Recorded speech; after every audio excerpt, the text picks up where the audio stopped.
ऊपर international space station पर। आपने दुनिया को उस नजरिए से देखा है जिसे बहुत कम लोग ही देख पाते हैं। आपने वेटलेसनेस को एक्सपीरियंस किया और एज एन एस्ट्रोनॉट आपने कई ग्राउंड ब्रेकिंग एक्सपेरिमेंट्स को भी कंडक्ट किया। और अब आपके घर वापस आने का समय है। आप उस खतरनाक अंतरिक्ष में तैरती एक्स्ट्राऑर्डिनरी जगह को छोड़कर धरती पर वापस कैसे आओगे? अंतरिक्ष से दोबारा धरती पर वापस आना किसी भी स्पेस मिशन का सबसे जटिल और खतरनाक भाग होता है। ये इतना आसान नहीं होता कि स्पेसक्राफ्ट लहराते हुए बड़े आराम से धरती पर उतर जाएं, जैसा अक्सर फिल्मों में दिखाया जाता है। इसमें कोई शॉर्टकट नहीं होते, गलती की कोई गुंजाइश नहीं, सिर्फ और सिर्फ प्रिसाइज प्लानिंग, फिजिक्स और बहुत ज्यादा हिम्मत चाहिए। आज की इस वीडियो में हम डिटेल में जानेंगे कि आखिर अंतरिक्ष यात्री धरती पर वापस कैसे आते हैं। हम हर स्टेज और हर प्रोसेस को देखेंगे, स्पेस स्टेशन पर अनडॉकिंग से लेकर अर्थ पर टच डाउन तक।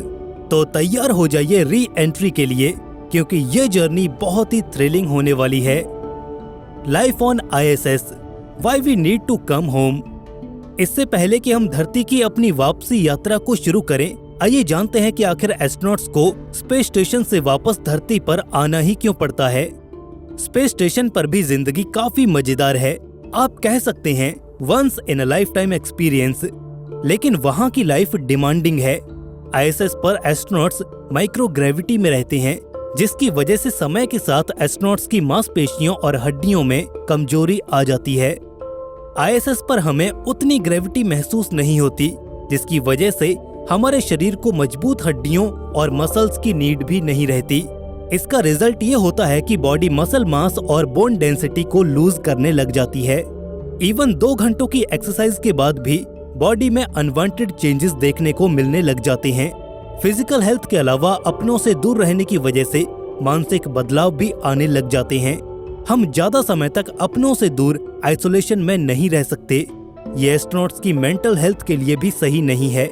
ISS का अकेलापन, भीड़ भाड़ और दिमाग को थका देने वाला काम एस्ट्रोनॉट्स को तोड़कर रख देता है।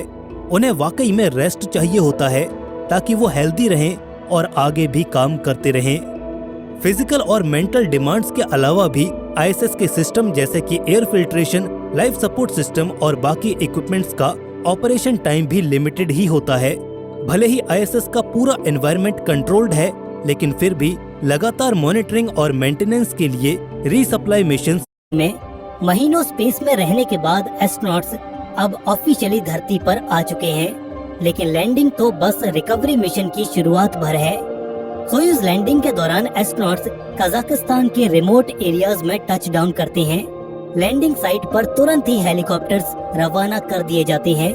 रिकवरी टीम्स हैच को ओपन करने और एस्ट्रोनॉट्स को कैप्सूल से बाहर निकालने में देरी नहीं लगाती। महीनों जीरो ग्रेविटी में रहने के बाद एस्ट्रोनॉट्स का शरीर कमजोर हो चुका है। शरीर को जीरो ग्रेविटी की आदत हो चुकी है, लेकिन अचानक से धरती पर वापस आकर ग्रेविटी को एक्सपीरियंस करना, उनके शरीर के लिए इस नए माहौल में ढलना बहुत ज्यादा मुश्किल हो जाता है। एस्ट्रोनॉट्स का अपनी बॉडी पर कंट्रोल करना मुश्किल हो जाता है और वो खुद को बैलेंस नहीं कर पाते, इसलिए रिकवरी टीम्स उन्हें चलने फिरने में हेल्प करती हैं।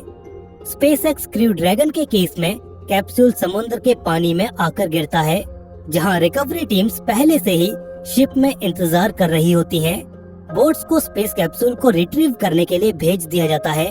इसके बाद केयरफुली एस्ट्रोनॉट्स को स्पेस कैप्सूल से निकालकर रिकवरी वेसल पर लाया जाता है और इसके बाद सोयूज लैंडिंग की तरह ही मेडिकल टीम्स इनकी जांच करती हैं और इन्हें अर्थ के एनवायरनमेंट में ढलने के लिए कई प्रोसीजर्स किए जाते हैं।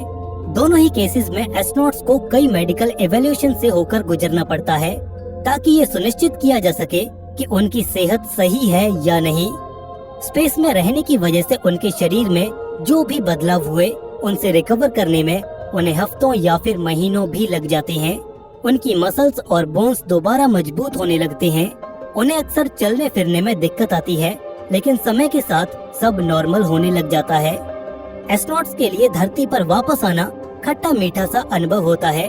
उन्होंने एक सफल मिशन पूरा किया, वो अपने घर वापस अपने परिवार के पास आ गए हैं, लेकिन कहीं न कहीं वो उस एक्स्ट्राऑर्डिनरी एक्सपीरियंस को पीछे छोड़ आए हैं जो उन्होंने अंतरिक्ष में रहकर अनुभव किया था। Really, that the feeling is just adrenaline. I mean, it's just like